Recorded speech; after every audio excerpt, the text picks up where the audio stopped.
Hello! Welcome to Storytime! Hi! It's Leandra again with Chesapeake Children's Museum. We're happy to have you back. It's been snowing. The snow's beautiful. Hope everyone's been enjoying the snow, playing outside, making snowmen, and maybe throwing some snowballs.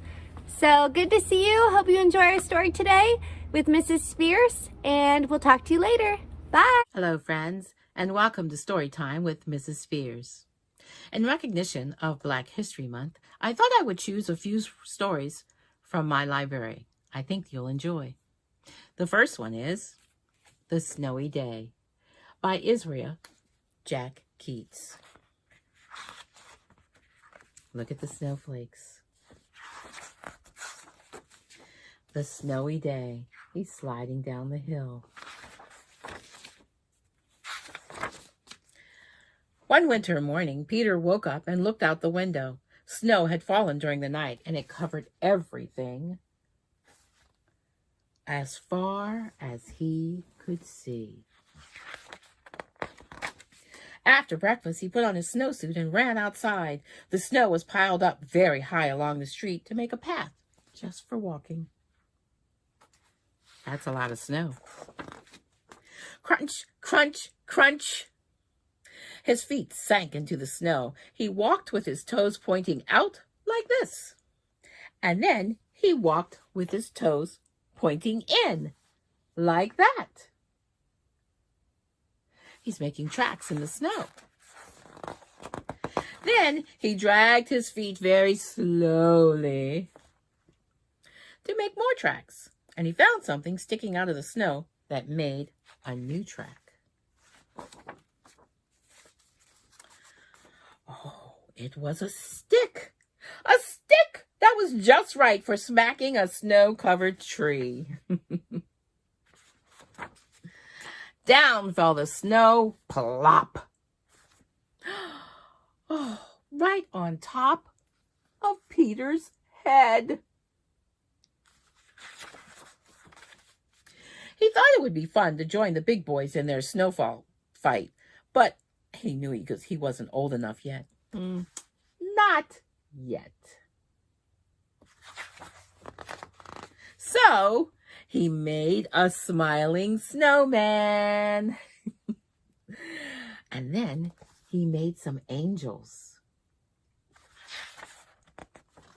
He pretended that he was a mountain climber, and he climbed up a great, big, tall, heaping mountain of snow and slid all the way down.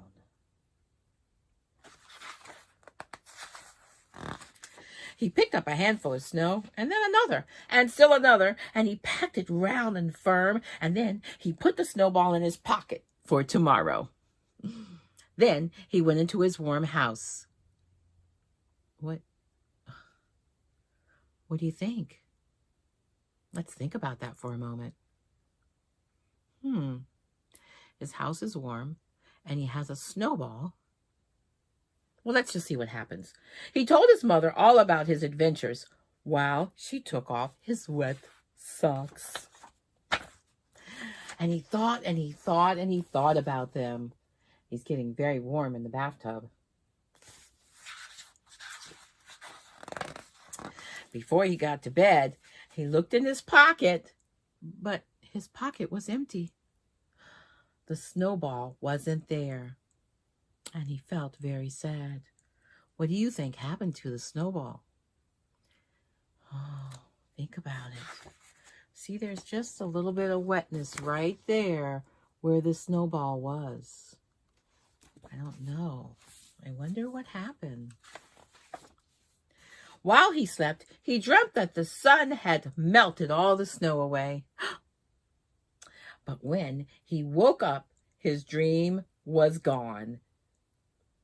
And the snow was still everywhere. In fact, new snow had fallen. After breakfast, he called to his friend from across the hall, and they went out together into the deep, deep snow. A snowy day. Look at the snowflakes, friends. hope you've enjoyed this snowy day that we had the last couple of days. And I hope you enjoyed my book, The Snowy Day. Thank you, friends, and I'll see you next time. Hi again. I figured this is a good time to show you how beautiful it is around here at the museum. I don't know if you've been here in a long time, but you can come by anytime, play some basketball, maybe walk around the grounds here. It's a lot of fun things to do, you know, just being outside, especially since that's where we're spending lots of our time these days.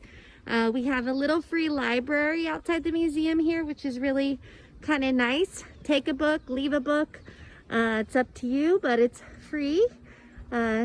We also have, let's see, some things to play on. We have some fun little areas to sit over here. Not right now because it's wet, a little wet.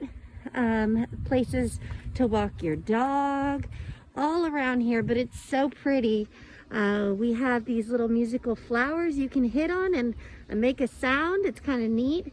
Maybe I'll check one out, see if I can do anything fun with it. Yeah, it's kind of a nice little treat.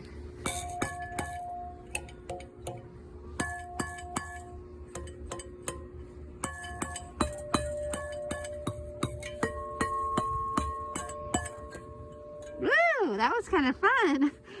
Too bad I didn't have somebody here to play with.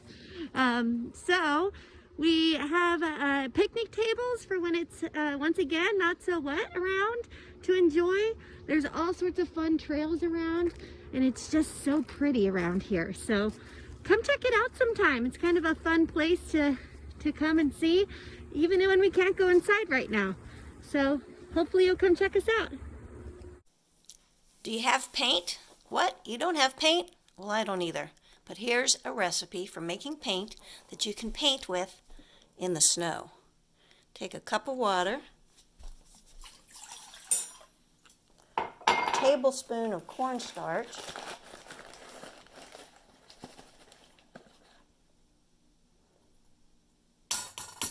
mix that together.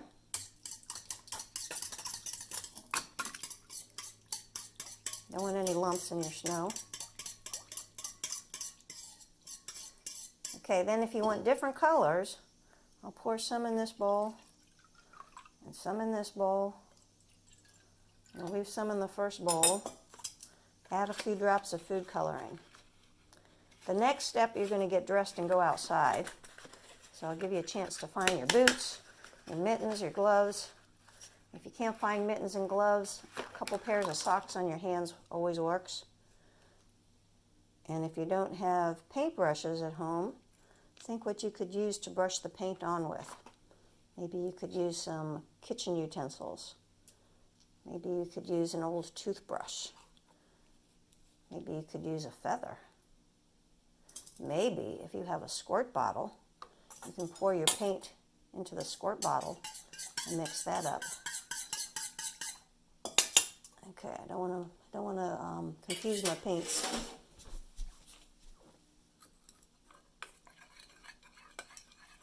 So I know that blue is in green, so I can go ahead and use the spoon in the green, and it'll still be green. That's how you make snow paint. Go outside, have some fun. Hi again, I'm back inside where it's warm. Hopefully you enjoyed everything today. It was kind of fun to see around the museum a little bit, and I love playing in the snow, so I think that's what I'm gonna go do. Have a good day, bye.